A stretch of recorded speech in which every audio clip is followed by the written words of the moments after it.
Hey, wrestling fans, welcome to the One Wing Wrestling Podcast, where we help you navigate the complex world of pro wrestling, bringing the best matches, world class wrestlers, and news you can count on. At One Wing Wrestling, we bring the elite to you. I'm your host, Krishna, and joining me, as always, is Mr. Bill Cutbush. Bill, how's it going? Yeah, it's going about the same as it was 3 minutes ago. We are recording a lot today, people. We are recording a lot. Anyway, so yeah, no, I'm great. I am still in terms of what we're going to talk about, I am still hyped about some of the stuff that happened last night, and I still have Mm, a sick feeling to my stomach about some of the stuff that all happened right, last we'll, night. we'll, we'll, we'll get into So it. yeah, We'll get yeah. into that. So yeah, we just finished recording our Smash podcast. So we went to the Smash show yesterday. So if you have a chance, check that out. If you're only here for AEW, just check out the Toronto indie scene. Check out our review on that show. Yes, exactly. Exactly. Because we one of the benefits of being at the Smash show yesterday was they then showed the pay-per-view after the thing. So we went and got Right. ourselves some food after the Smash show in the same venue. Rec Room's a pretty nice venue. It's a little loud for this old guy, but it's a nice place.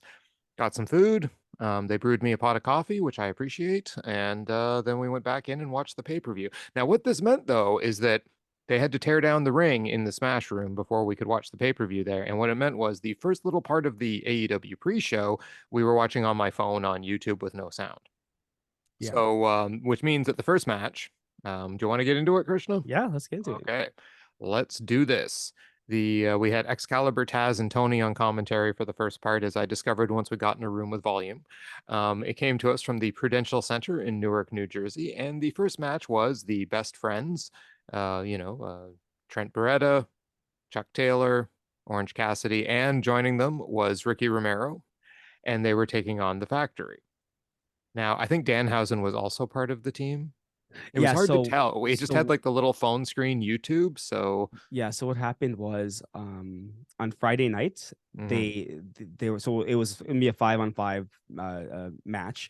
But on Friday night when the best friends came out, they didn't come out with Danhausen. They actually confronted the factory without him, and they said hey, they're gonna have a surprise guest. Sorry, a surprise I guess person joining their team. Oh, Hence okay. why when Danhausen came out, I was like, why does he look different? Remember, I was like, why Yes. does Danhausen look? So this is the more remember evil Danhausen. This isn't evil Yes. Yeah, yeah. Danhausen. Okay, gotcha. Yeah, because he's been working kind of a more aggressive style Yeah. on Rampage and stuff or Hmm. Elevation and things recently anyway. So that makes a lot of sense. So from what we saw of it, it was a decent little match. I Hmm. saw a lot of good moves. Like there was a good point where QT intercepted an orange punch into a diamond cutter for two. Danhausen actually got the pin. I did not, sorry guys, I missed the move that he pinned with, but yeah, he ended up getting the pin. And he pinned QT, which I think kind of finalizes their little feud they had going on. We shall see. Yeah, yeah. It's fun. It was a fun match. Like watching these guys like Rocky Romero and stuff like that. When Rocky starts going, Hmm. he's he's like he has so much energy, and I love it. And again, going back to the factory and like QT Marshall is he's so good. Like he's Yes. like we talked about this a couple like last week I think, but yeah, he's so good. And one thing is we have to remember everywhere this guy goes, right? Like Hmm. people hate him. So that means Hmm. that he's gotten over with everywhere, right? Hmm. It doesn't matter where he is, he'll get booed, people will mouth off to him, but that means he's succeeded, Of right? course. Yeah. So I love that. I love that about QT. Great. It was a good match. This was actually a really good match. It's fun. It was fast. Danhausen thing. I'm like, okay. Like I guess Danhausen picking up the win is good for the fans, right? Hmm. Yeah. But overall, I thought this was a good match to kick off the pre-show. Yep. Yeah. No, agreed. It was what it was. It did its job. It had some fun. I mean, Rocky Romero's energy is just insane. Oof, So yeah, it's nuts. guy's pretty great. Then we had Ricky Starks taking on Brian Cage in a semifinal match for the Eliminator Tournament. Ricky Starks, of course, suffered an injury, wasn't Mhm. able to compete. We were a little bit, when we did our pre-show a couple days ago, we weren't sure how this was going to roll out. Apparently, they did one of the matches on Rampage where Ricky Starks beat Lance Archer. And then he's still suffering his injury, so he's wearing it. He fought in a t-shirt, And he faced Brian Cage here in the pre-show, and then on Wednesday he'll be fighting in the finals against Ethan Page. So all we got tonight for the Eliminator Tournament was this match, and it was Ricky Starks versus Brian Cage. Now this match also happened while we were transitioning back to the main room to watch with sound, so I missed some of the stuff here. But what I did see, the beginning, it was a little slower at the beginning than I expected between Ricky Starks and Brian Cage. I kind of expected both of them to go out a little harder, but it may be too that Ricky Starks' injury is slowing him down a bit. But there was some decent stuff. I mean, Starks ended up winning the match, but honestly, I didn't see as much of it as I would have liked to because we were transitioning. Yeah, it's I'm assuming it's the injury he's dealing with is what's really causing him to like slow down a little bit. But overall, I mean, like this match, I could have been faster. Who knows what was going on? But like it was okay. It was okay. I got honestly like I knew Ricky Starks was gonna win because I think Ricky Starks is gonna take this entire tournament. But I knew he was gonna win, so I was really trying to see where Brian Cage was gonna falter in this match, and it was a spear that took him out because Ricky Starks isn't putting the Rochambeau on Brian Cage, right? And you know, maybe we missed the commentary because we were listening without sound, but you have to remember that this is Ricky Starks versus Brian Cage.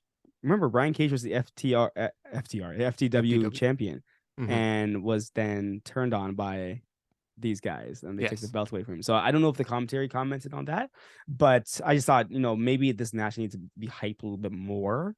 But obviously, due to Ricky Starks' injury, I see why it kind of got pushed. It did its job. It got Ricky Starks ahead. Like Ricky Starks is a main eventer. We have to remember that. So I'm good with this. Yep.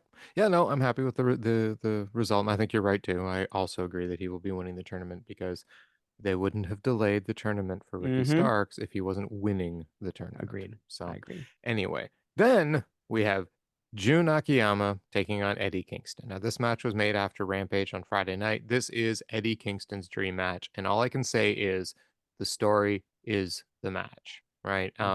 Eddie Kingston, he loves this Kings Road kind of wrestling stuff. Jun Akiyama is one of his guys, and for him to get a chance to fight him, this was his match. There was a solid chop and elbow exchange to start it off. Eddie kept staggering back, but he ends up dumping Akiyama to the outside. But as Akiyama's getting back in, he catches Eddie on the apron with a DDT and then a knee to the back of the head hanging off the apron that just looked vicious. I mean, these guys went all out in terms of like killing each other. Akiyama gives him he pulls his arms behind his back, gives him the curb stomp into the mat, followed by a pile driver for 2. Eddie and Jun then exchange suplexes, superplex, then exploders, and both are down. Jun recovers first with an exploder and a knee, his big running knee for the near fall.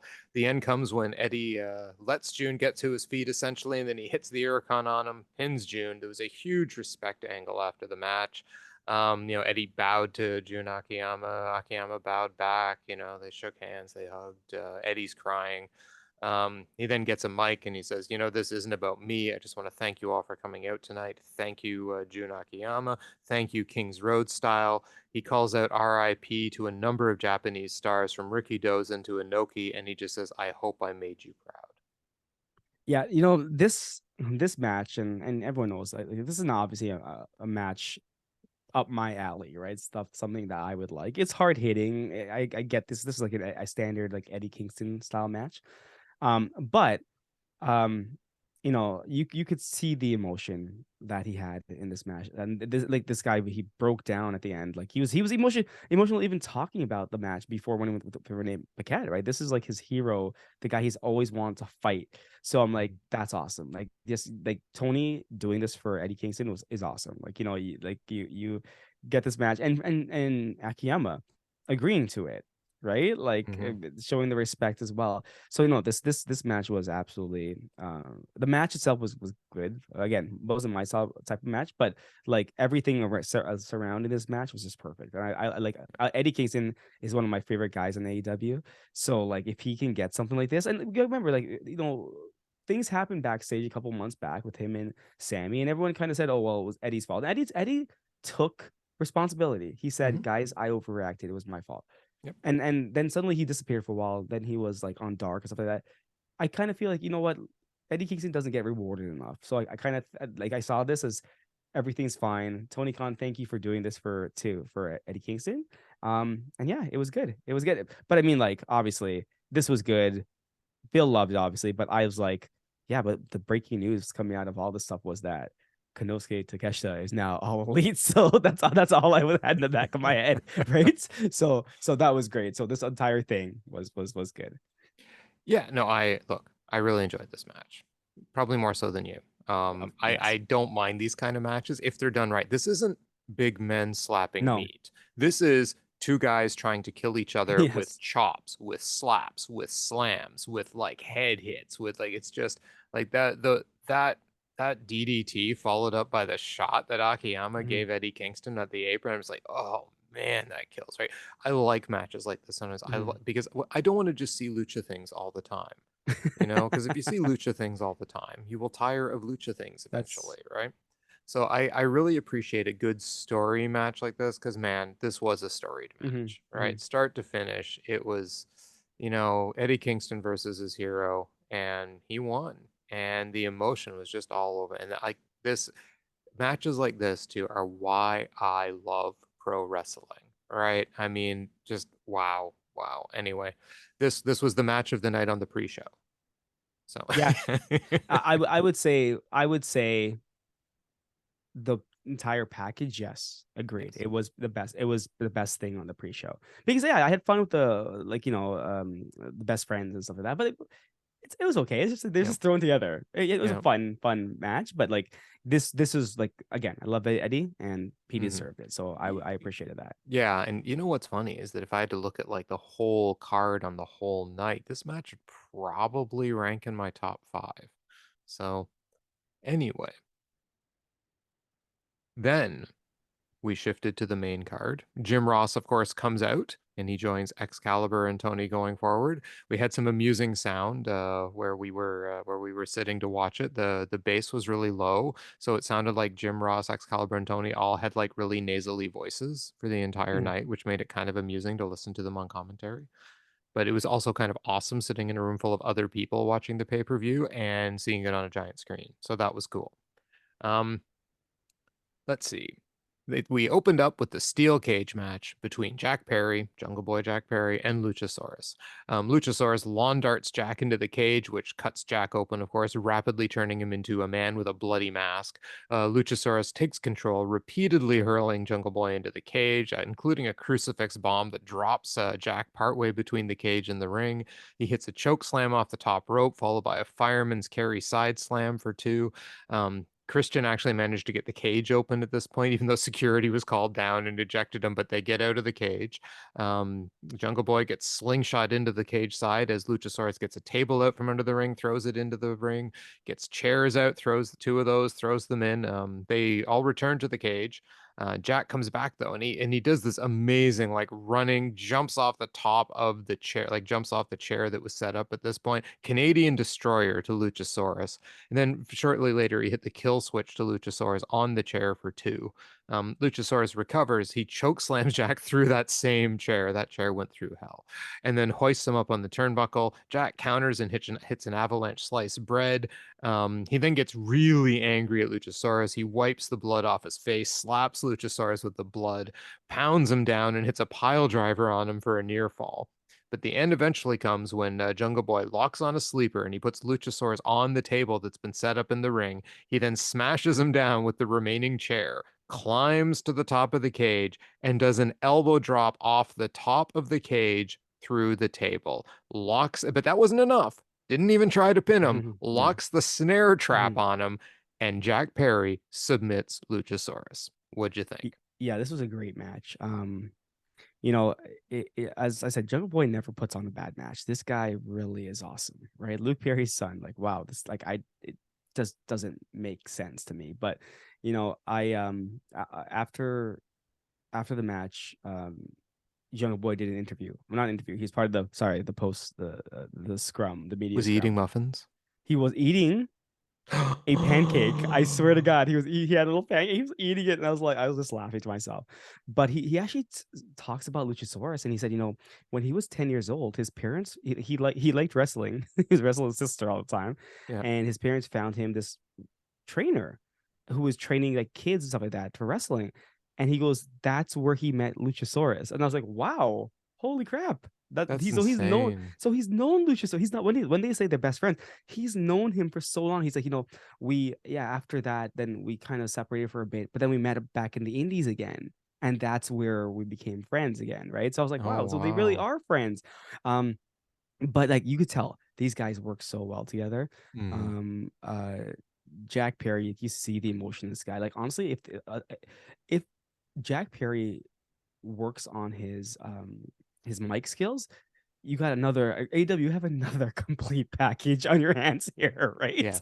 This guy is so good, and I was wrong. I said no. Jungle Boy's gonna go in. He's in the cage and destroy Luchasaurus. Luchasaurus beat the crap out of him for a while. Totally beat the And crap who out of said him. that was going to happen? You said it was gonna happen. Um, but yeah, that spot, like I was trying to figure out what he was trying to do, and even he talks about the last move. He's like when he got up there, he saw the way Luchasaurus was positioned, and he was trying to figure out how he was gonna hit him, right? So that's why when he hit him, his side kind of hit the table as well because he had to Mm-hmm. maneuver. Um, but yeah, it's like this was such a good match. It completes this. Maybe completes the story. Who knows what's gonna happen? Because he commented in the scrum, yeah, well, Christian's still injured, so I mean, we're gonna have to settle that someday. But he's like, I think my Mm-hmm. Luchasaurus stuff is done. And they asked him, hey, your name, Jungle Boy, Jack Perry. He's like, well, are you gonna go back to Jungle Boy? He's like, I don't think so. I don't think I'm just gonna go straight Jungle Boy. But he's like, the fans love it, so and they really get behind it. So I guess I keep it, but it's Jungle Boy Jack Perry now. I'm like, Yes. okay, good, So good. he went with Jim Ross. So, way back in the beginning, Jim Yeah, Ross when kept Jid Ross calling kept him doing it. Jungle Boy Yep, Jack Perry, and now he is Jungle Boy Jack Perry. Maybe Jim Ross knows what he's talking about he after all. does. You Yeah, know? there you go. Yeah, no, I loved this match. It was Hmm. so well done. The story was well told. They had a lot of hard hitting spots. We had to have the moment where we prayed the Jungle Boy wasn't going to kill himself. So that fall that you saw the velocity when he Hmm. hit the table with Luchasaurus. I'm like, my God, man, you are going to have a sore hip. Yeah. Holy. Anyway, the great match, and it did exactly what it needed to do. He had to win in the cage. He had to do it against Luchasaurus. So Hmm. yeah, 100%, great match. One of my more favorite matches on the Yeah. night with the Agreed. right outcome and a good story. Agreed. Then, for some reason, plays second on the card. We have the Elite versus Death Triangle. Now, Death Triangle came out first. They introduced the champs first because they had to, because we're about to get the return of the Elite. And holy hell, was this a return? They came out with a video that started off, which told a little story that started off with them coming to Full Gear, and then it said on it, carry on. And I'm like, oh my God, they actually are going to do this. And Carry On Wayward Son broke out in the arena to bring the Elite back on the stage. And I am the happiest person on the face of the planet. Maybe not, because I was sitting next to Krishna. So we That's were right. equally happy at that moment that the Elite were coming out to carry on as if this song needed to be any more awesome. It is the greatest song Kansas ever wrote. It is Hmm. an amazing song because I will forever associate it with Supernatural. Hmm. And I've always loved the song anyway. And then to have it now associated with the Elite, how much more awesome can this song get? So after the song finished being the star for a moment, the Elite came out and look, they get in the ring. There's a match. I'm going to tell you guys straight up honestly, I'm a wrestling fan first. I put the notes away. I was going to watch this match. And wow, just wow. There were so many great moves, so many great spots from both of these teams going at each other. Every member got a chance to shine. I mean, I couldn't imagine even trying to take notes. It was so hard to keep up with Hmm. because so much stuff was going on. Everyone got moves in, right? Like, just honestly, go watch it. If you only want to see the Elite versus Death Triangle for a recap from someone on a podcast, like, go watch it. Go watch Yeah. it, come You're back doing and listen yourself to a our comments. disservice. You're Yes, doing yourself a exactly. disservice. Do yourself a service. Hmm. Go watch it. Seriously. Now, the interesting story in the match was the ongoing cheating angle from Death Triangle. Because at one point, Pac gets the hammer. right? Because they're having a little trouble handling the Elite at that point. Pac gets the hammer and he slips it to Rey Fenix, and Rey Fenix tosses it away, which allows Kenny Omega to continue beating the crap out of him. But later on in the match, he gets the hammer again from Pac because Pac's like, come on, you need to use this. Kenny Omega hoists him up into the one-winged angel, and Fenix hits him in the head with the hammer, rolling up Kenny Omega for the 3 count, something neither Krishna nor I predicted. And Death Triangle retained the the trios championships. And quick point, after this match was announced, they're having a 7 out of 11, no, I mean a best of 7 series going forward. They didn't say it was all for the title. They just said they're having a best of 7 series. Anyway, what'd you think? Oh, as if I need to ask this question. Krishna, what did you think of this match? Well, I mean, I popped from the opening. Like I love Kenny Omega and the Bucks, and they come out to Carry On My Wayward Son. They're singing it on their way down. Like it's just, again, this song will always be associated to me with the season recaps of Supernatural. So just love it, right?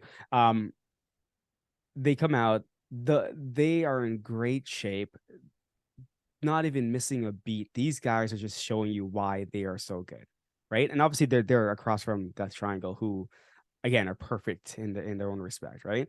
So you see the back and forth when Kenny and Pac. Oh my goodness, we're gonna have to get some more Kenny and Pac when they are in the ring together. There's just something. Oh, It's yeah. magical, right? Yeah. Like when Kenny tried to do the was it the Kotaro Crusher? I think is what it's called. Where he jumps over your head and tries to smash on the ground, and then again, Pac just does his flip again. He's like, "No, we've done this. Yes. We've been here, right?" It's just so good, and the speed that Kenny moves with, holy crap.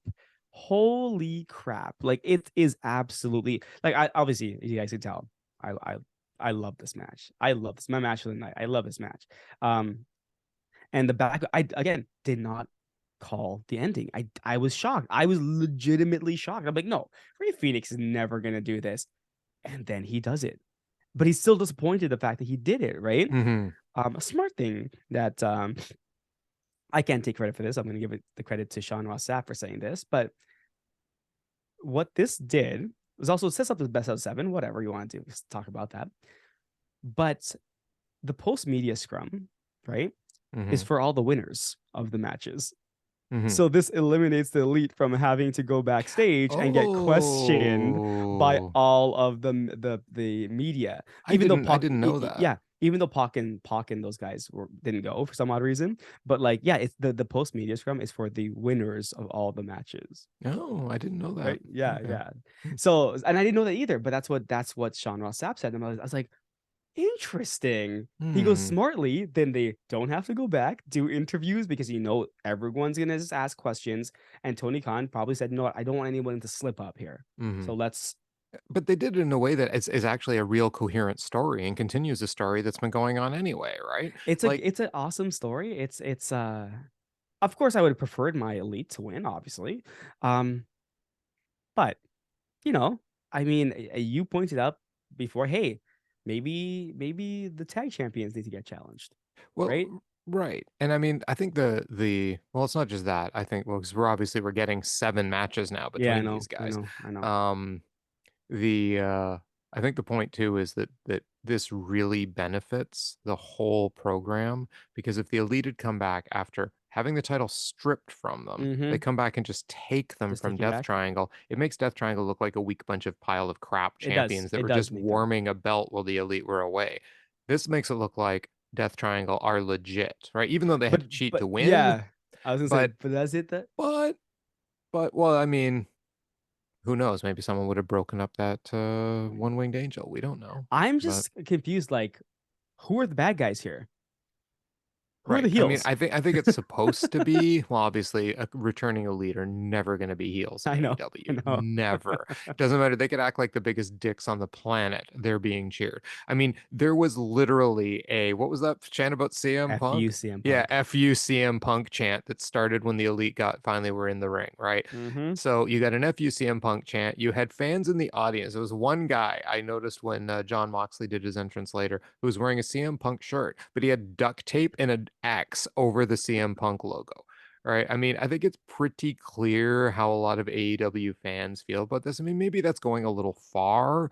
I mean, I said my piece about Punk before. I don't dislike the guy. I just hope he can get over his resentments. But anyway, to return to the good stuff that's going on in the ring. Yeah, this was my match of the night too. 100%. I mean, this again, phenomenal match. Everyone should just go out and watch it. I mean, I don't know if it's gonna be my match of the week. We'll have to find out on Monday if it's my match of the week or not, because we do have a Will Ospreay Shota Umino match to get through still too on New Japan Yeah, crossover. and just for everyone listening, we're recording this on Sunday morning. So Yes. that means the New Japan show's already finished, stuff like that. So Yes. But no spoilers for Bill. yeah. Bill's still going to watch it and stuff like that. So that's all I'm going to say. Yes. I didn't even say anything, but that's all I think I'm going to say.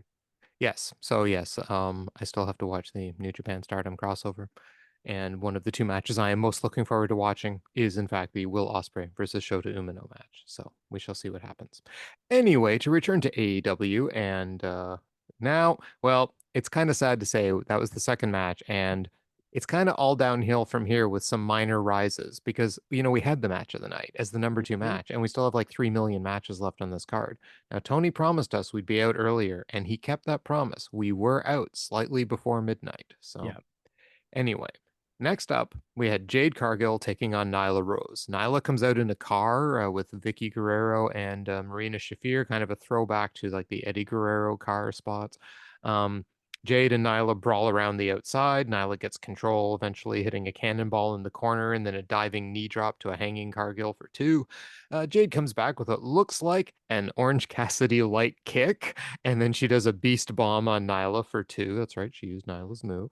Nyla tried to hit Jaded on her now back, but there was this is Jim Ross's words, not mine, a bowling shoe ugly a pin escape by Jade. Nyla then hits Jaded for 2. Then Nyla misses a senton atomico off the top rope, eats a pump kick, and Jade Cargill hits Jaded for 3, and she gets her belt back, winning the championship from Nyla Rose, the defending champion, right? And she was the defending champion, right? Right? Sure. I mean, yeah, She had the belt. it's a TBS champion. She had the Yeah, belt. So, yeah, yeah. you know, um, and I didn't understand the beginning when what's her name? Kira Hogan tried to take the belt. I was like, and then she got knocked out by Nyla Rose. I was like, the winner of this just gets the belt, right? Like, I Yeah. mean, I'm so confused. I was so confused. Anyways, yeah, this match was what I thought it was gonna be. It was gonna be Nyla being Nyla, kind of just showing how good she is. And again, Nyla just eating the pin.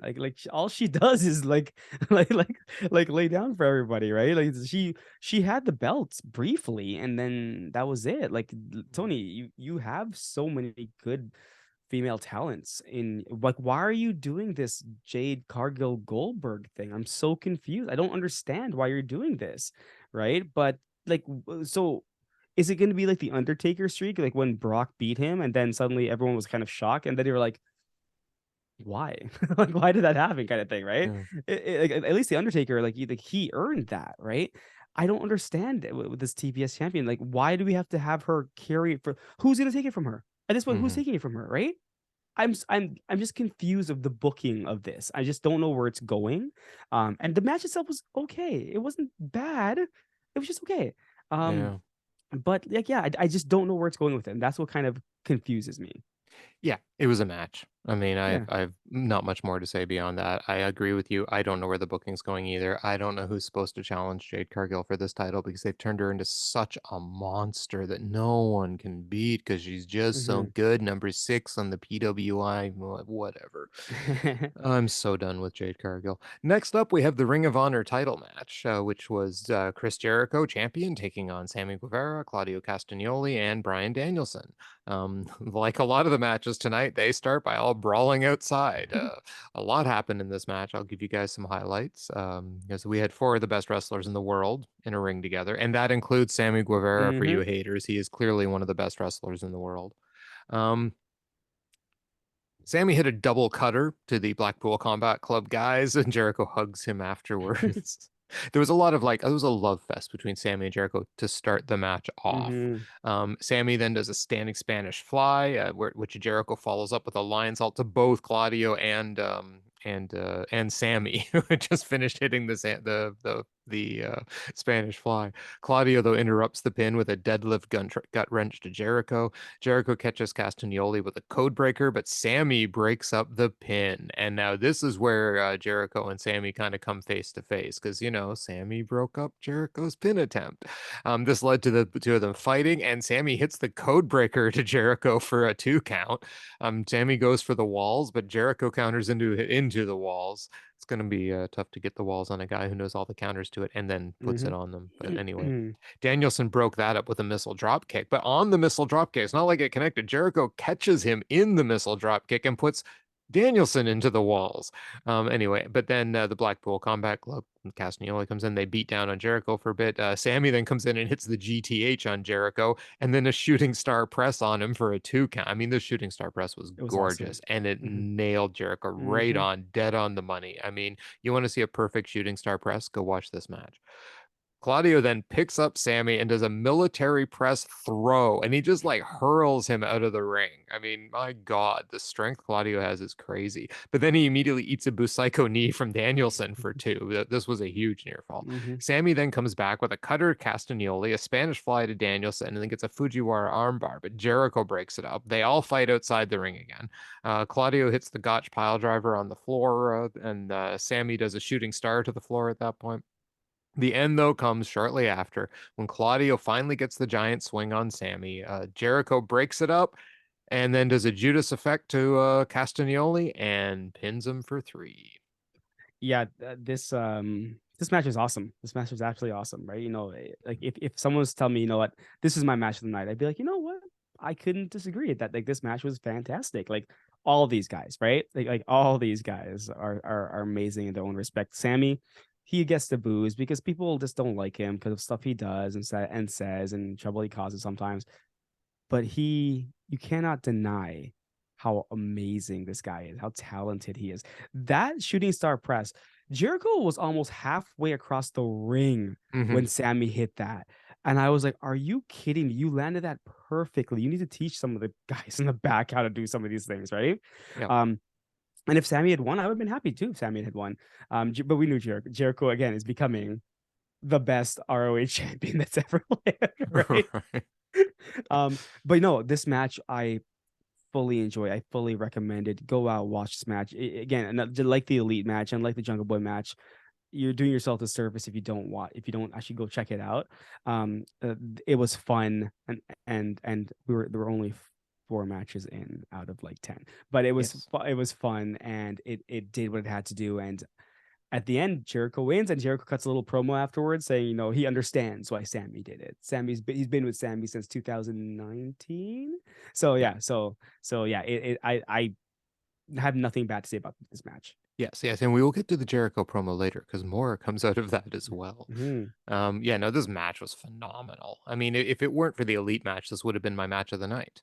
Right, but I mean, Elite versus Death Triangle, it took match of the night. But this was my clear number 2. This match was great. So many good moves, good storytelling. You had the Blackpool Combat Club telling their own story. Danielson and Claudio, they'd help each other out a bit, but the minute they were in the ring alone together, there was just kind of now we got to go at it, right? And just an acceptance because this is how they roll, right? And okay, we're gonna go at it, and there was no hard feelings. They just went at it. And it was great. I loved this match. It ended really well. Jericho got his pin back on Claudio, and clear number 2 match for me on the night. So yep. Then we move into following up another near match of the night with yet another of the women's matches. Britt Baker takes on Soraya. There was a sign in the front row that read AEW is DMD's house, which is, I think, kind of how half the fans were feeling, at least Hmm. after Britt Baker's promo. The crowd seemed to be somewhat split, but I would say from where I was sitting, it sounded more like they were behind Britt Baker than Soraya. But, Soraya had her fans there too. Britt gets a shoulder tackle, Soraya, and then on Soraya, this is almost right near the start, and Soraya grabs her own neck, and that's the story at the beginning. Britt targeting Soraya's neck. So Britt pulls her out on the apron, elbows to the neck, followed by a twisting net breaker to the floor. Soraya manages a comeback, though, eventually driving Britt's head to the apron and doing a crossbody to the floor. She tries a rampage, but it's countered into an attempt at a lockjaw, but Britt couldn't quite lock it on. She picks her up. Britt picks up Soraya, delivers an air raid crash for two, then a curb stomp for two. And then there was a top rope power bomb for two by Soraya when she mounts a bit of a comeback. Showed a little ring rust on that power bomb, but then she hit a rampage for a huge near fall. Britt comes back and manages to get the lockjaw on, but Soraya escaped. She was too close to the ropes. Britt then hits a high knee for two, and then another curb stomp for two, another knee strike for two. Page. Hmm. Oops. Soraya just would not stay down. But Soraya then counters with a rampage, and then she picks her up, puts a second rampage on her for the 3 count, and Soraya beats Britt Baker. Yeah, I mean, this match was okay. It was good. It wasn't anything like, I mean, it wasn't anything special. Like we knew there was gonna be some ring rust with the Soraya. She did what she could. Like, I mean, her family was there, which is great, cheering her on. Uh, Brit carried the match. Like, really, she had to. Like, they're like, Soraya took some bumps. I gotta give her credit. She took some bumps here, right? Like that twisting neck breaker that Brit does looks vicious and purposely targeting the neck. Obviously, Yep, right? This of is what they're course. trying to do, trying to show. So Soraya is ring ready. She's good. She just needs some matches under her. That's it. It just needs Mm-hmm. some matches. Like, just get your feet under you again and start going. So now I think she is going to get some matches underneath her, which is going to be good. It's just that you can tell that she's not 100% there, but she's okay. She's still good. So yeah, this match again, it told the story. We knew Britt was eating this pin as well. We knew that she, like this, no, there was no way. Then again, the Elite lost, but we thought there's no way that Saraya was gonna lose her returning match. So Right. yeah, I guess the fans loved it, though.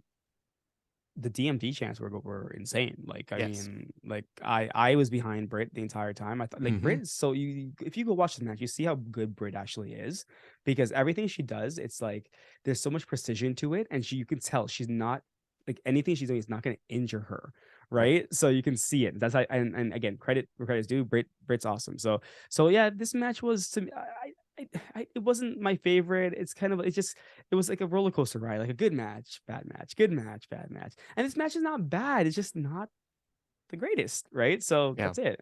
It was okay. Yeah. The match was okay. Um, it was exactly what we expected.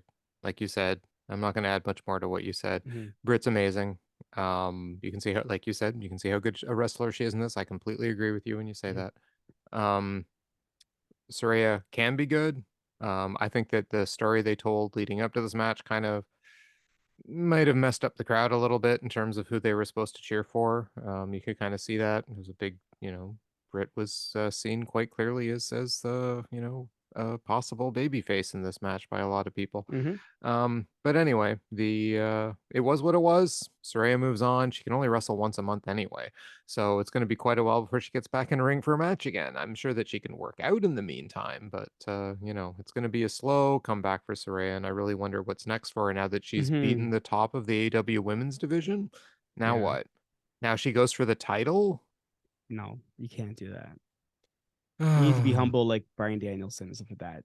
You Yes, know, I would hope so. right? Yeah, exactly. Well, you see, this match was good, and then we followed it up with the triple threat for the TNT title. Hmm. Um, this was Wardlow taking on Samoa Joe, taking on Powerhouse Hobbs. This was your big men slapping meat match. Okay. Um, one highlight move was Wardlow hitting a top rope dive on both of them. That looked really impressive. I'm not going to go into much of it. There was a lot of smacking each other around. Samoa Joe wins with the coquina clutch after after four. Okay, so Wardlow gets four power bombs on Hobbs, and then Samoa Joe comes in, gets rid of Wardlow, and then puts the coquina clutch on Hobbs, and Hobbs taps out. And Samoa Joe becomes your new TNT champion, which was the best part of this match. Yeah, so this match, it had the outcome I wanted. It really had, like, I was, when Joe stole that win, I loved it. I loved every second of it because I love this bad Joe. Now he has two belts. He has a Ring of Honor title, and he literally has the TV titles for both companies, is what he really has right now, right? Mm-hmm.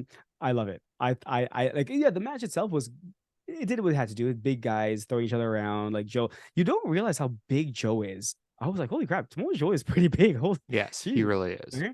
But oh yeah, I love the ending. I absolutely loved it when he threw Wardlow out and knocked him out, and then just put was it Coquina clutch? Coquina clutch. Coquina clutch on Hobbs.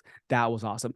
A little confused with the ending where Wardlow and Hobbs were kind of nodding to each other, Yeah, that was weird. That was weird. Like, I didn't right? really get that either. They just kind of did a little nod to each other at the end. I'm Yeah. like, what was that about? Is that respect? Don't you guys hate each other? Weren't you guys like Hobbs? Weren't you just beating up Wardlow for no reason? Previously, Wardlow, don't you remember this guy was just beating you up randomly the past couple of Right. weeks?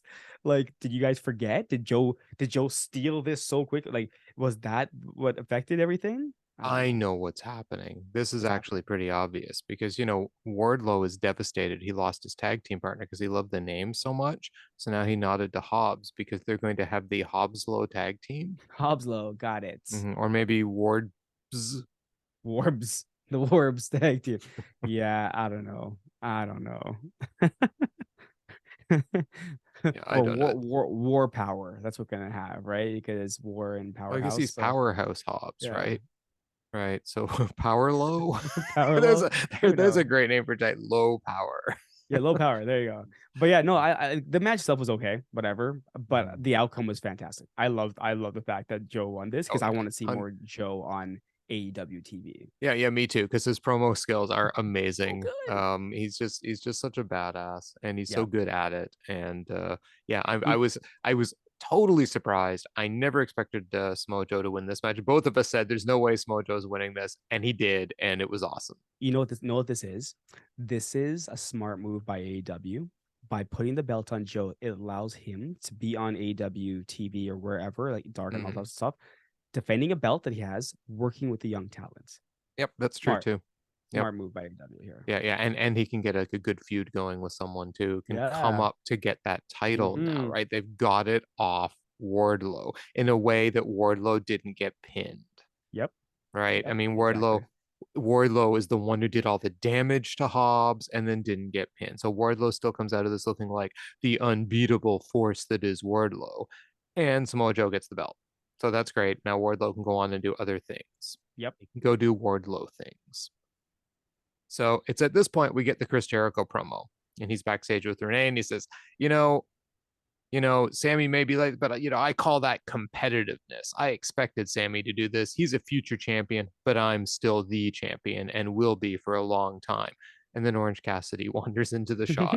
Oh, by the way, Jericho is there with Jake Hager. Jake Hmm. Hager is behind Chris Jericho wearing his, of course, bucket hat.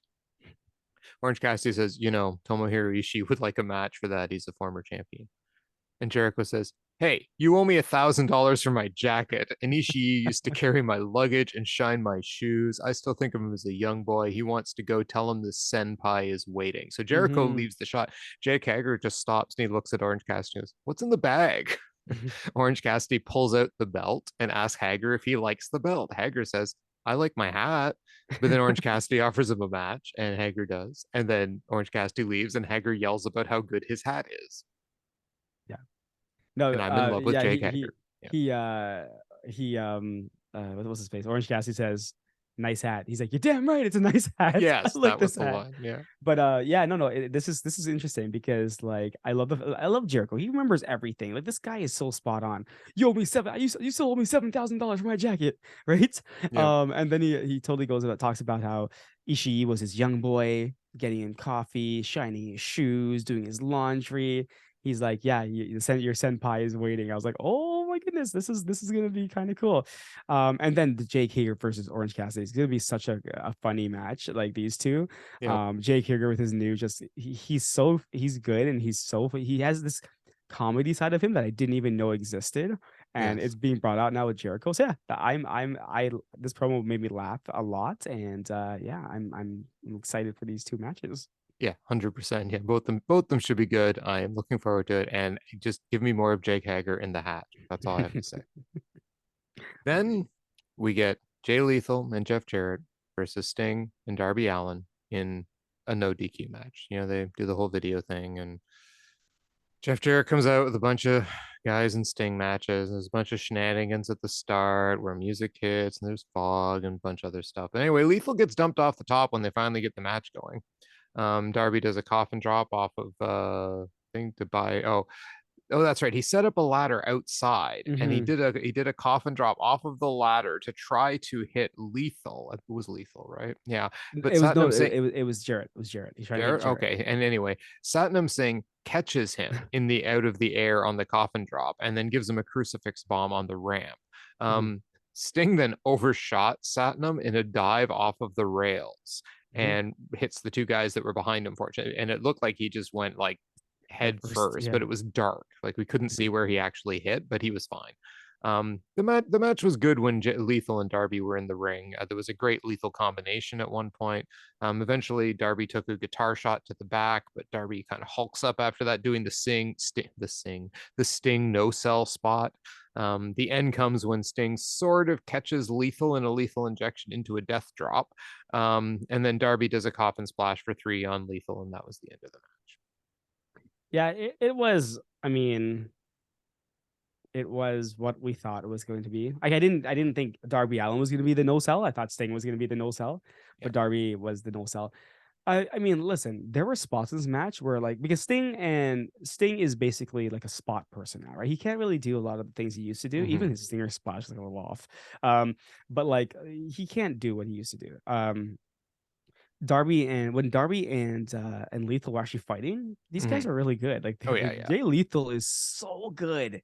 I don't understand why they just don't put this guy in a feud with someone that just he doesn't need those other clowns with him. And he even doesn't need Jarrett. Get away from Jarrett. But yeah, I thought this match, it was one of those fan matches. They wanted it. I didn't care much for this match. This match wasn't for me. I was like, whatever, it happened.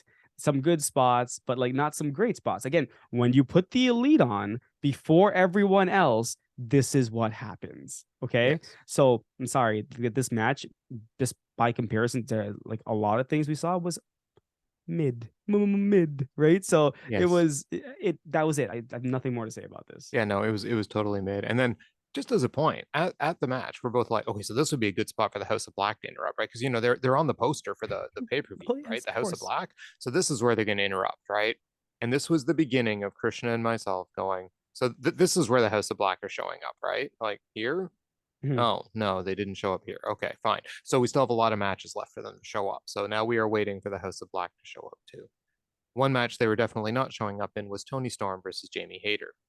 Um, so this match, and Jamie Hayter got a hell of a reaction from the crowd. Mhm. There was a good back and forth grappling to start this off. Then where they both barely missed their finishers to each other, but a hip attack sends Hayter to the outside, where they brawl around the ring for a bit. Tony slams Hayter's head into the ring post twice, but then when she's chopping her, she hits her own hand on the ring post when Hayter dodges. There's a suplex into a lateral press once they get back in the ring by Hayter for 2. Storm begins her 5 moves of doom at this point. She only hits 4 of the 5, though. She gets the Thez press, she gets the hip attack, she gets the crossbody, and she gets a tornado DDT. That's pretty much her moveset. Hayter then beats her down. Rebel shows up and actually hits Storm with the belt while the ref is distracted. Hayter then hits a sliding lariat to the belt-shotted Storm, but only gets a 2 count. Brit comes in, looks like out of the crowd wearing a Mhm. sweater. She gets in there and she delivers while the ref's distracted yet again, because now of course they're playing the distraction game with the ref. And then she delivers a curb stomp on the belt to Tony. Hayter then hits the Storm Zero on Tony Storm, but Tony kicks out. She's now received 2 belt shots. Storm then counters the short arm lariat into her own Storm Zero, where I thought the match was legitimately over. I totally bid on this because I'm like, oh, okay, so they're leaving the belt because I'd already predicted Storm. But no, Hager kicked out of the Storm Zero. At this point, Brit is removing the turnbuckle cover, still holding the belt, but ends up getting knocked off the turnbuckle by Tony. But as she's being knocked off, it pulls the turnbuckle cover off with her. Hager then slams Tony into the exposed turnbuckle head first. And then she hits her short arm lariat and covers Tony Storm for the 3 count. And your new AEW interim women's champion is Jamie Hayter. And you and Britt and Hater hug after it. Like yes, it they do. There was like a big celebration. You know, Brit and Rebel were both wearing Jamie Hayter shirts. They all had a big celebration together. Brit didn't look like she had a mad bone in her body about the belt going on Hayter, so it looks like they are keeping those guys together perfectly. Yeah, I like this. I like this. Like the right person won here, regardless. Like every Jamie Hayter, better wrestler, better performer, everything. Like she's ready. Like this is her time. The crowd's behind her. Tony Khan made the right move here. He gave the belt to the person who should be the champion right now, right? Match itself, this was the best women's match on the card. I know I'm not comparing it to much. Let's be real. I'm not comparing it to much, but this was one of Storm's better matches, but it wasn't Storm though. I mean, it was, Hater was really the one doing a lot of the damage. Like, yeah, Storm got some licks in doing her move set, her 5 moves, whatever we want to call it, her 5 moves of doom, whatever. But that setup, like when Rebel came out, I didn't call that setup. Like I was like, what is she doing with the belt? Okay, she hits Storm. Then Storm gets thrown out of the ring. And then from nowhere, Brit's out there because Storm's like just looking at the belt, like she's trying to get up. And Storm stomps. Then Brit stomps her head. I was like, okay, that was a cool setup. I didn't even see that one coming. Yeah. But yeah, no, I don't love distraction finishes because again, they're trying to make Toni Storm look so strong. She had to overcome 3 people. It took 3 people to get that belt off of her. No, it did not. Like Jamie Hayter deserved this win. I'm happy for her. She's our new champion. And maybe they need to stop calling interim. And this was a question asked at the press conference as well to Tony. And he did say something he's thinking about doing. And let's keep in mind though that Jamie Hayter also kicked out of the Storm Zero. She did. Yep. She did. Yeah. So it's not like they then made Jamie look weak. Did she need the interference to help her? Maybe not. We'll never know, right? She won with interference. But, she still pinned Tony with her short arm lariat. So, it's not like she won based on a cheating move or something. It wasn't quite the same as Ray pounding on Kenny with a hammer and then rolling him off, right? This was legit. She then nailed her with her finisher. So she did win with her finisher. I still think she looks strong. This was definitely the best women's match, and I actually enjoyed this match. I thought this was one of Toni Storm's strongest showings. I think it had a lot to do with her opponent in the ring. There wasn't anything that made me go, oh, that looked kind of off, except the Storm Zero just never looks that strong. It is still the weakest pile driver in the entire that I see in wrestling, pretty much. But no, solid match. I enjoyed it. I yelled when Hager won. I literally yelled. So yeah, I was totally into this. I was very happy that she won. I think that from here on, I think that's pretty much my end of the night for high points. So yep. Because then we move on into Swerve in Our Glory, taking on the Acclaimed.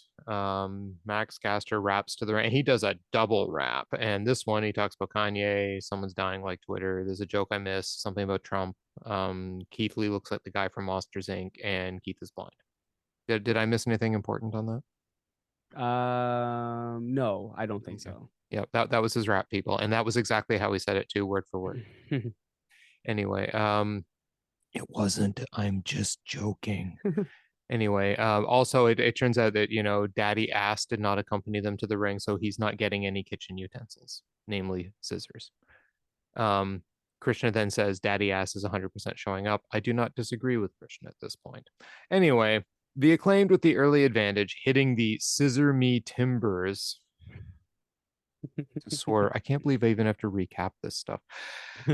Oh, by the way, DraftKings was the sponsor of AEW, as Excalibur informed us at this exact moment. And we went on and on and on about a DraftKings promo. This happened. Swerve then tags Lee, who hammerlock slams Bowens. While Swerve gets a barricade and sets it up on the ring. So he went out in the crowd, gets a barricade, brings it back, and sets it up like a ramp going up to the ring. Still has the cloth wrapped around the barricade, by the way. Not long after this, Swerve almost gets dumped on the guardrail, but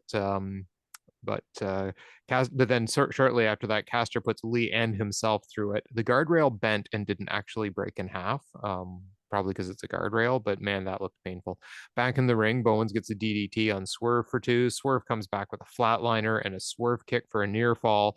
Then he hits another swerve kick, and he hits another swerve kick, and he hits another swerve kick, and Bowens kicks out and reverses the swerve stomp into Bowens' signature move. He tags Caster. There's a mic drop, but Lee breaks. I thought that was the finish. Lee actually breaks it up.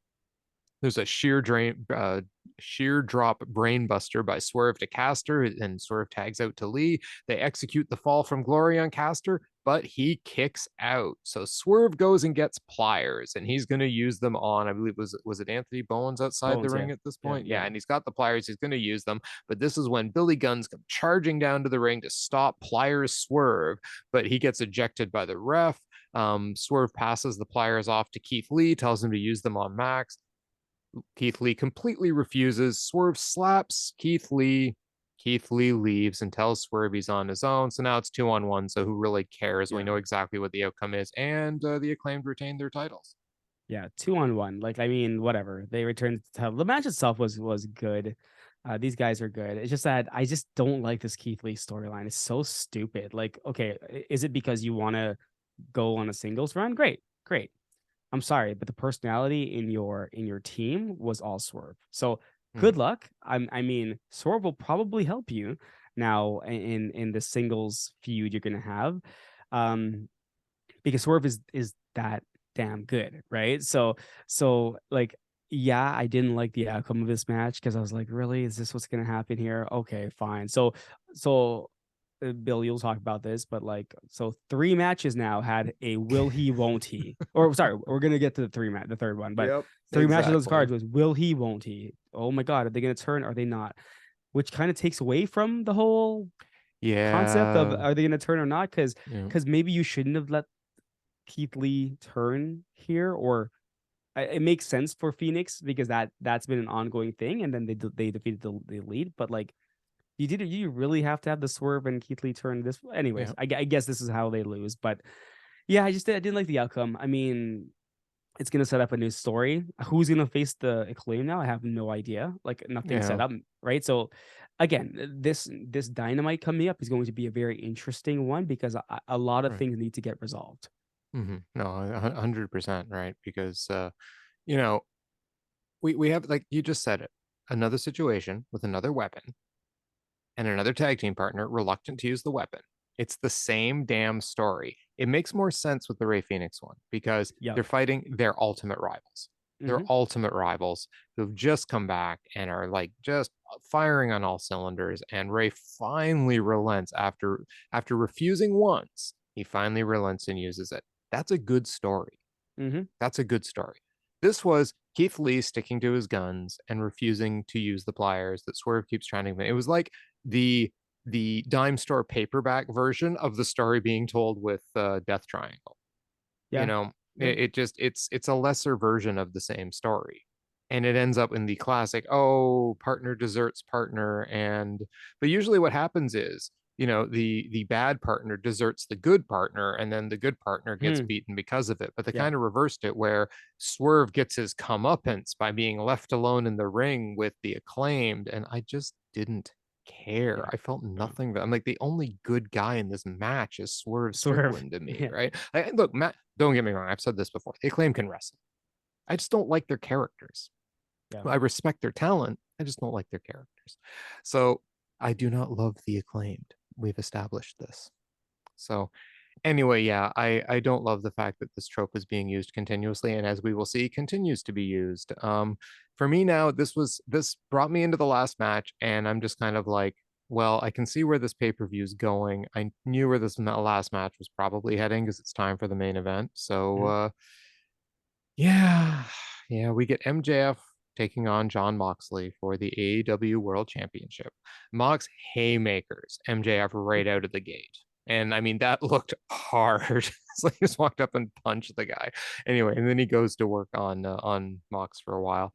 MJF plays cocky with Mox though, and it just pisses Mox off more. Mox hits a Falcon Arrow into a Juji Gatami. MJF gets to the ropes though. MJF spits outside the ring. Eventually, spits something in Mox's eyes, but Mox just throws him into the steps. MJF comes back with various punches. Mox hits a cutter after MJF sets up a table. Then what is it? Pounds his head in repeatedly, like the stomping on the head, and kicks his head in repeatedly. MJF then does a tombstone on the apron to Mox, but his knee is a mess from it. This becomes a bit of a story. MJF is fighting through his knee. Mox is pretty much playing the heel in this match. The crowd seems like they're solidly behind MJF. I turned to Krishna a few times, so what the hell is wrong with these people? And Krishna points out, well, they're in New Jersey, but he insulted New Jersey not that long ago. I'm just like, I don't understand why people are cheering for MJF, but we'll get to that. Mox pile drives MJF through the table. MJF beats the count, but gets a paradigm shift then for a 2 count. Mox then beats MJF's knee to a pulp, puts the figure 4 on. MJF eventually reverses it. There was an avalanche paradigm shift, but MJF's foot gets on the ropes. Mox takes the ref down by mistake. MJF pulls out the diamond ring. Regal yells at him, telling him. Regal runs down to the ring, yells at MJF, "Oh, you're using the ring." So he drops the ring, and then Mox gets the bulldog choke on. So right now, I mean, we're all go, oh, Regal, no, he's telling him not to use the ring or whatever. There's a bulldog choke. They get a new ref. He gets knocked out too. MJF then taps out to the choke, but the ref is knocked out. So Regal hands MJF the brass knuckles in a move we all predicted was going to happen. MJF punches Mox, and in a move everyone also predicted was going to happen. That's the 3 in the world's, as I wrote down in my notes, most predictable finish of the night. Krishna, what'd you think of this match? You can tell what I thought of this match. Well, I'm not the biggest Jon Moxley match fan. As I said, he has some really good matches with some really good people, but I didn't see like an MJF showing here. Like when MJF fought Jungle Boy, I was like, wow, these guys. When MJF fought Darby, I'm like, okay, these guys are pretty good, even with Yuta. But yeah, this match, it was slower. It was just a brawl, basically, is what this match turned out to be. Yeah, we all predicted what was going to happen. We knew MJF was going to win this match. I didn't think anything of it. The Regal turn is what you called already, was going to happen. I was like, wow, Regal's really going to turn on the Blackpool Combat Club.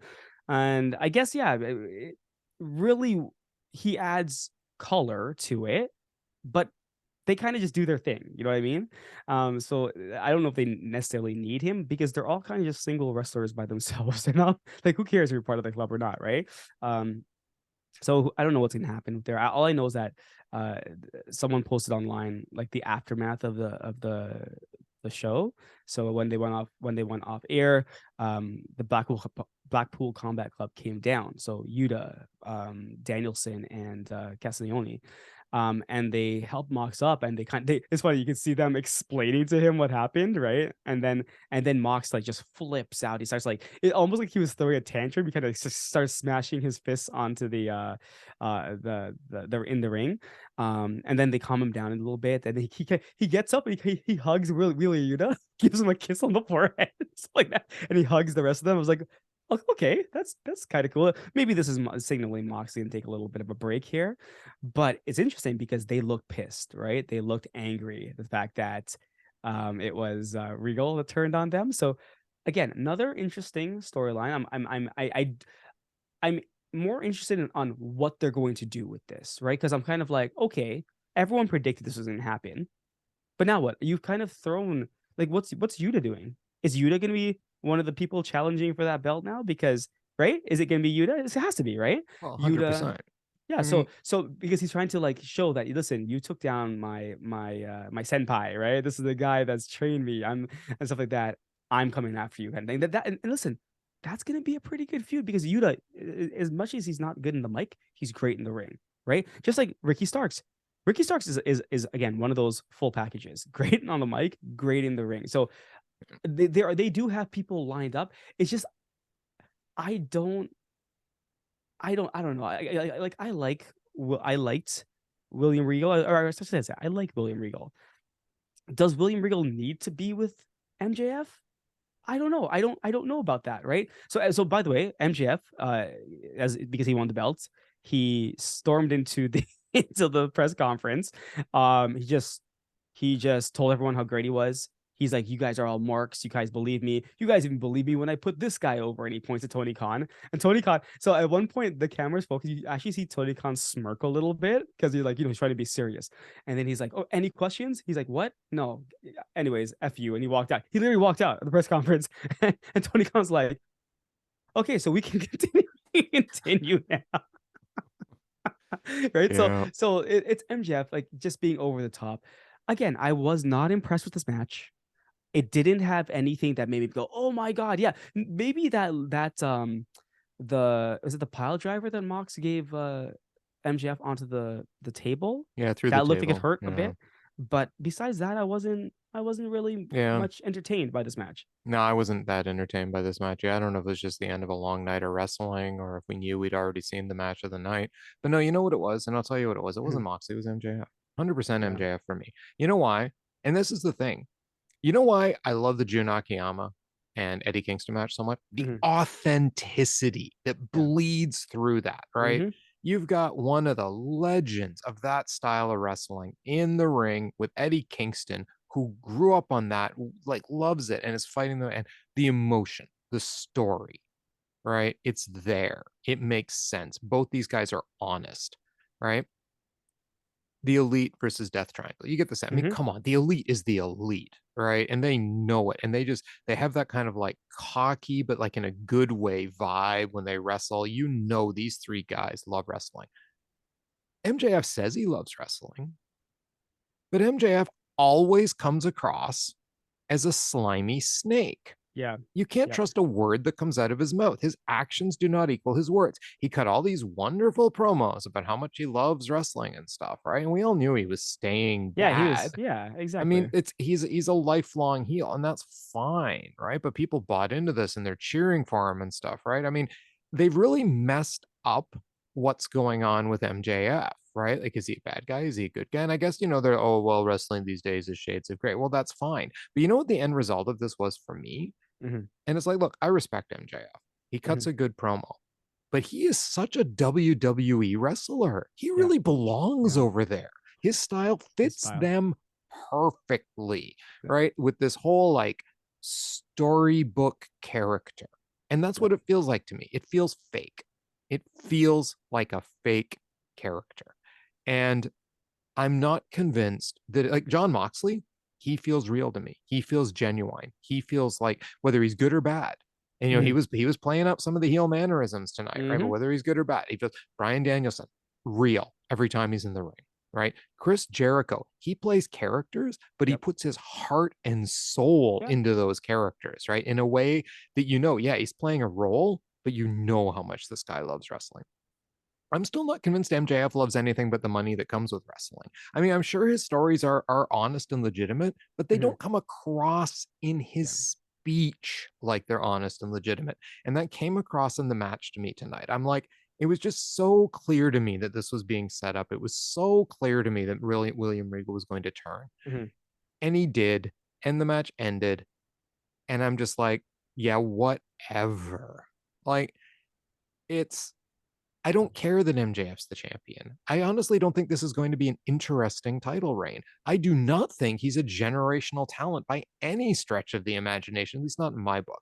But then again, I have a different definition of generational talents because if you look at all the people he names as generational talents, I don't like most of Mhm. them as wrestlers. I mean, again, these are people I respect. The Rock.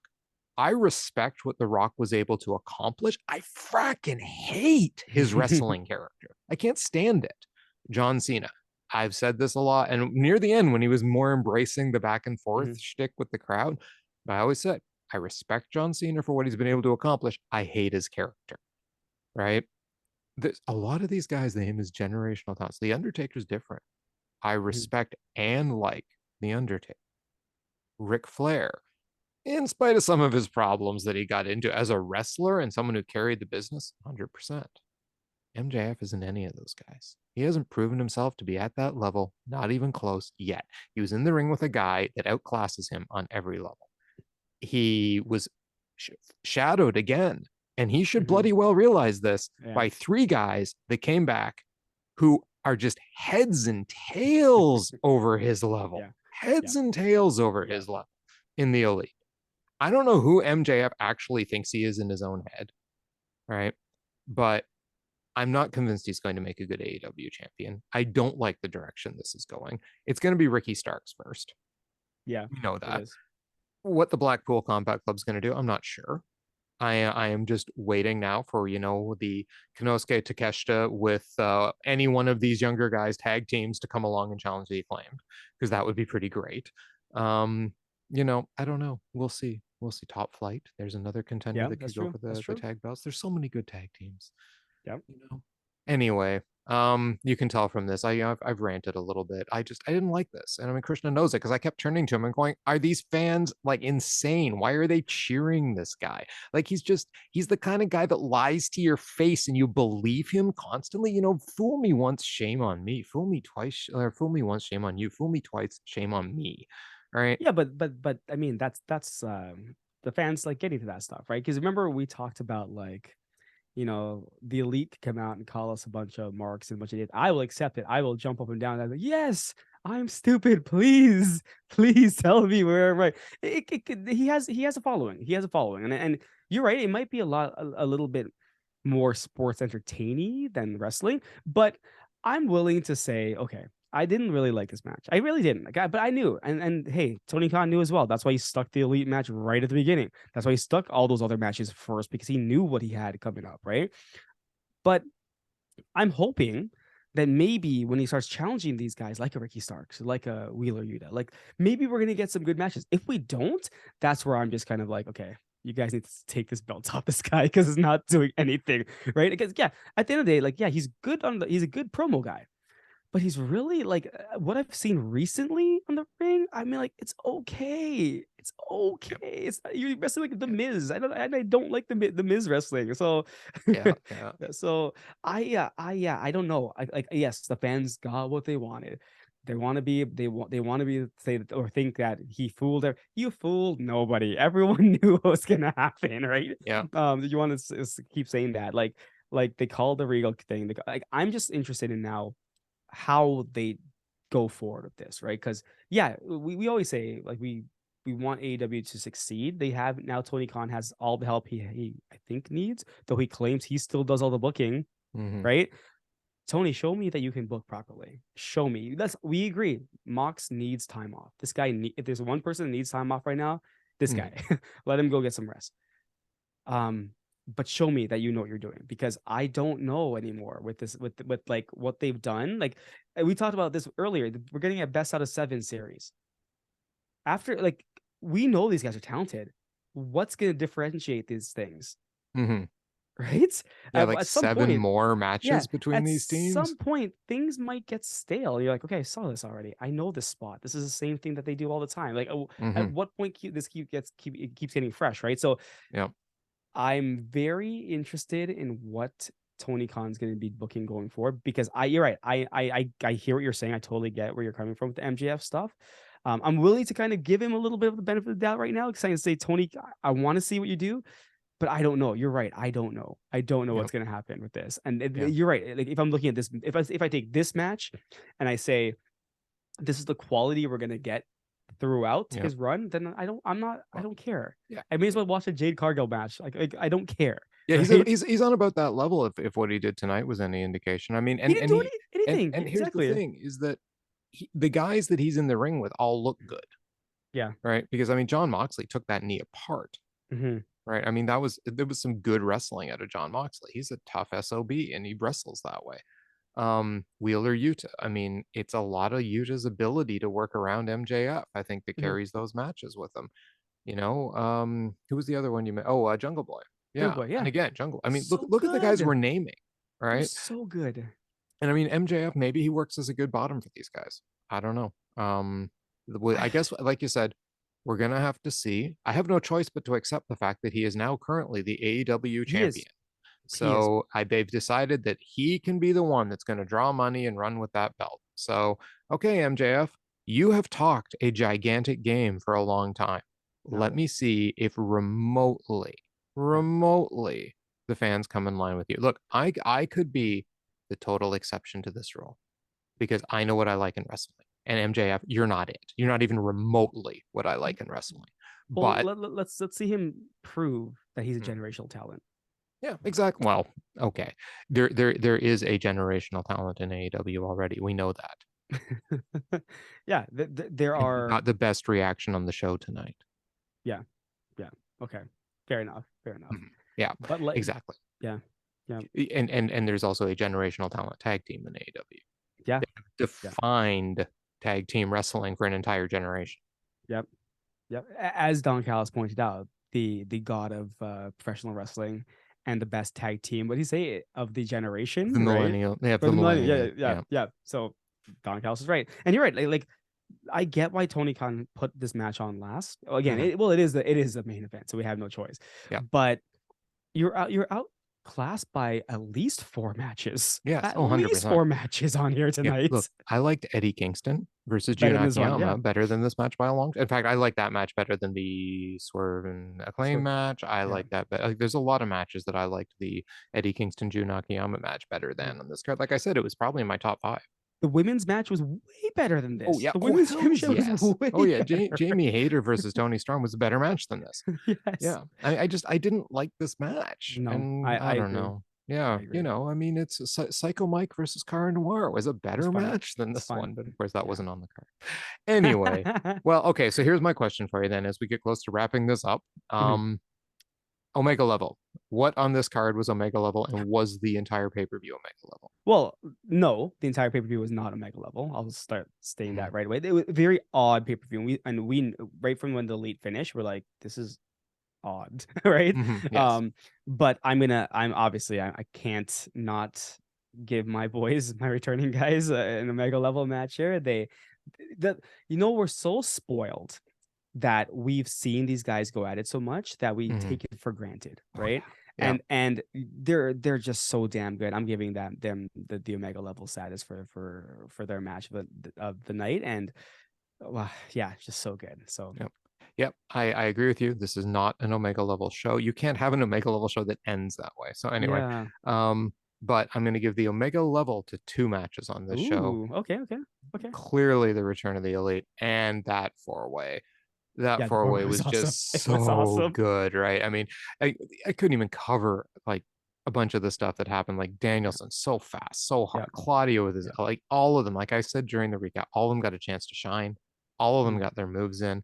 It was just such a good match, right? And to me, like the story they told, the back and forth, all of it, it's to me that's an Omega level match. So yeah, it wouldn't surprise me if that gets at least. I'm gonna say Meltzer gives that one.